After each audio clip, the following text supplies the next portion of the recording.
Hello everyone, welcome to our YouTube channel design your dreams. Friends, आज की हमारी इस वीडियो में हम देखेंगे जो हम किसी भी वर्ड के आगे द लगाते हैं यानी कि THE द, उसे हम द और दी कब पढ़ते हैं। ओके, तो चलिए वीडियो को स्टार्ट करते हैं। जैसे हम किसी भी वर्ड के आगे THE द लगाते हैं, पर इसे दो तरीके से पढ़ा जाता है। पहला क्या है?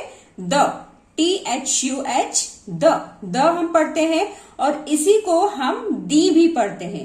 तो द कब पढ़ा जाता है और दी कब पढ़ा जाता है ये हम जानेंगे। जैसे जब अगला वर्ड कॉन्सोनेंट साउंड से हो, जब अगला वर्ड कॉन्सोनेंट साउंड से हो तब हम उसे क्या पढ़ते हैं? द पढ़ते हैं। जैसे बॉय, बी क्या है? कॉन्सोनेंट साउंड है। कैट, क कॉन्सोनेंट साउंड है। स्कूल, स, ये क्या है? कॉन्सोनेंट साउंड है। तो कॉन्सोनेंट साउंड के पहले हम क्या पढ़ते हैं? द। इसी तरीके से the boy, the cat, the school. अब हम दी कब पढ़ते हैं? जब अगले वर्ड की शुरुआत vowel sound A, E, I, O, U से हो तब हम THE को दी पढ़ते हैं। जैसे एप्पल, ए क्या है? वोवल साउंड है, इसीलिए हम यहां पर क्या पढ़ेंगे? दी एप्पल। दी एंड ए क्या है? वोवल साउंड है, तो the end. The orange, the elephant. Okay, तो वोवल साउंड के पहले हम THE को दी पढ़ेंगे और कॉन्सोनेंट साउंड के पहले THE को द पढ़ेंगे। ओके, तो इस तरीके से आपने जाना कि द और दी हम कब पढ़ते हैं। ओके, तो इस तरीके से साउंड की हेल्प से हम पहचानेंगे कि कहां पर हमें THE को द पढ़ना है और कहां पर हमें दी पढ़ना है। यहां पर कुछ हम और एग्जांपल्स देखेंगे। जैसे यहां पर क्या लिखा है? यूनिवर्सिटी।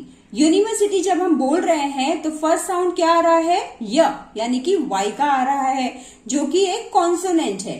तो यहां पर हम द यूनिवर्सिटी पढ़ेंगे। ओके, क्योंकि कॉन्सोनेंट का साउंड आ रहा है। अब यहाँ पर क्या है? अम्ब्रेला। अम्ब्रेला जब हम बोल रहे हैं तो अ का साउंड आ रहा है, यानी कि वोवल का साउंड आ रहा है, इसीलिए हम यहाँ पर क्या पढ़ेंगे? दी अम्ब्रेला। ओके, ऐसे ही यहाँ पर लिखा है दी आवर। ओके, यहाँ पर H क्या है? साइलेंट है, इसीलिए हम इसे क्या पढ़ते हैं? आवर, जो कि वोवल का साउंड कर रहा है, इसीलिए यहाँ पर THE को दी पढ़ा जाएगा, दी आवर। ओके, तो इस तरीके से हमें साउंड की पहचान करनी है कि कॉन्सोनेंट का साउंड आ रहा है या वोवल का साउंड आ रहा है। उसी तरीके से हमें द को द या दी पढ़ना है। Okay, so my dear friends, इस तरीके से हमने सीखा कि THE को द और दी कब पढ़ा जाता है। आई होप आज की इस वीडियो से आप सभी का ये डाउट क्लियर हो गया होगा। तो चलिए मिलते हैं हम नेक्स्ट वीडियो में। Till then bye bye and take care.